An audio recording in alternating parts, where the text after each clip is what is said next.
Үржар колледжі коммуналдық мекемесінің кітапханашысы Кәшімбаева Анаргүл Нұрқасымовна. Ұрпаққа ұран болған ұлы жеңіс атты тәрбие сағатымызды бастаймыз. Мақсаты студенттерді адамгершілікке, отанын сүюге, оны қорғауға баулу, отанға деген сүйіспеншілігін арттыру, оларға патриоттық тәрбие беру, ұлы отан соғысында қазақстандықтардың ерлік істерімен таныстырып, ой өрісін дамыту. Ұлы отан соғысының басталуы. Ұлы отан соғысы жылдарындағы Қазақстан. 1941-45 жылдардағы Кеңес одағының Ұлы отан соғысы екінші дүниежүзілік соғысының құрамдас бөлігі ретінде тарихқа мәңгі енді. Бұл соғыста Қазақстандағы әр отбасынан жүздеген мың адам қолына қару алып ұрыстарға қатысты. Қазақстан халқы отан қорғаушылар қатарына өз еркімен жаппай жазыла бастады. Мысалы, Алматы медицина институтының студенті Мәншүк Мәметова отбасымыздан майданға жіберетін ешкім жоқ. Ағам да, апам да, сондықтан да өзімді жіберуді өтінемін деп әскери комитетке өтініш берді. Қазақстаннан соғыс майдандарында 100-ге жуық ақындар мен жазушылар шайқасқан.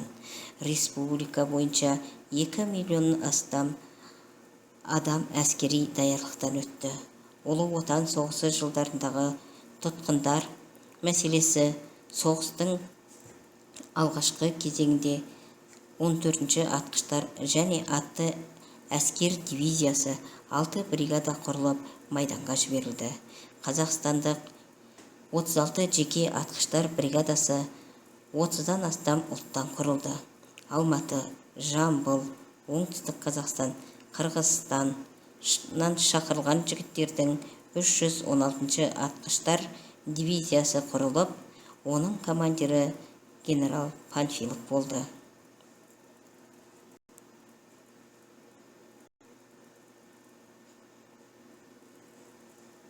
Тарихта 1418 күн мен түнге созылған Ұлы отан соғысы болып өтті.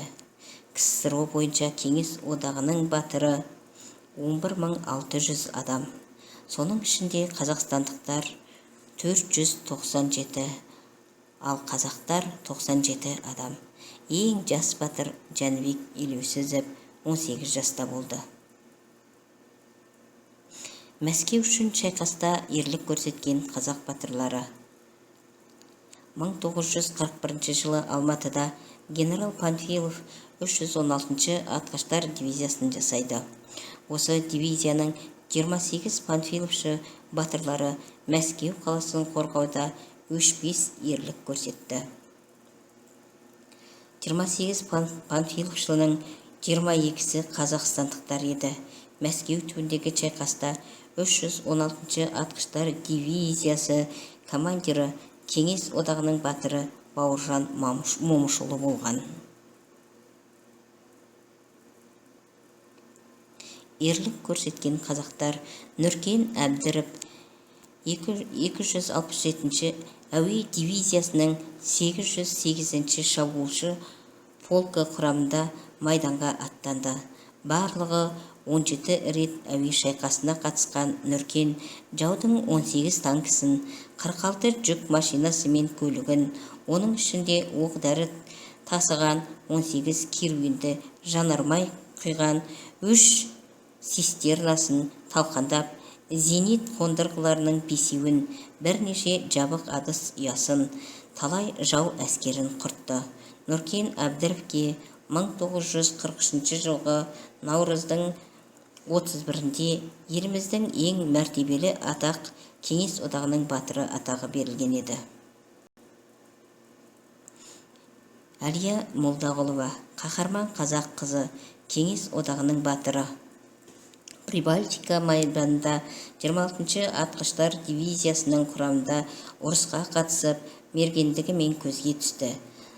Новосокольники теміржол станциясы маңында болған ұрыста Молдағұлова жауынгерлерді шешуші шайқасқа бастап, қаһармандықпен қаза тапты. Қазақстандықтардың майдандағы ерліктері. Қазақстандық жауынгерлер Украина, Белоруссия, Балтық бойын, Молдавияны азат етуге қатысты. Мыңдаған қазақ жігіттері кеңес әскерінің құрамында Шығыс Европа халықтары Гитлердің тепкісінен азат етуіне атсалысты. Кеңес шығыс әйелдерінің арасында бірінші болып Ленин орденімен және алтын жұлдыз медалімен марапатталғандар шығыстың қосшылары пулеметші Мәншік Мәметова мен 54-ші атқыштар бригадасының мергені Әлия Молдағұлова еді. Кеңес одағының батыры Қазақстан Республиканың қорғаныс министрі Сағдат Нұрмағамбетов те Берлин үшін ұрыстарға өз жауынгерлерін бастап кірді. 65 партизандық бригадаларымен шоғырландыра 1500-ден аса қазақстандық жігіттер соғысқан. Белоруссияның әр түрлі аудандарында қазақстандықтар партизандық қозғалыста белсене қатысты. Украинаның партизандық құрамалары мен отрядтарында 1500-ге жуық қазақтар болды. Партизан қозғалысына қатысқан даңқты қазақ жігіттері Ахмедияров, Омаров, Шарутов, Қайсенов, Шәріпов, Жангелдин, Сайын, Көшекбаев тағы басқа есімдер бүгінде зор құрметке ие болды. 1945 жылы 2 мамырда Берлин қаласы алынды. 1945 жылы 8 мамыр фашистік Германияның тізе бүккендігі туралы шартқа қол қойылды. 1945 жылы 9 мамыр Қызыл армия жеңіске жетіп, Ұлы Отан соғысы аяқталды.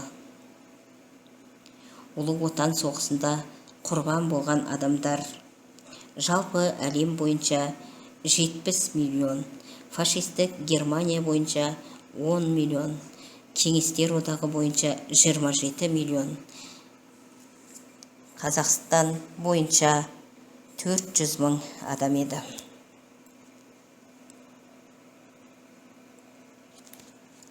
Зұлымдық басқыншылық тізе бүкті. Ұлы Отан соғысына қатысып, қыршын кеткен ата-бабаларымыздың әруағын құрметпен еске ала бас иеміз. Ұлы жеңіске 75 жыл болуына байланысты өтіліп отырған тәрбие сағатымызды аяқтай отырып, баршаңызға бақыт, бірлік тілейміз. Тыңдағандарыңызға рахмет.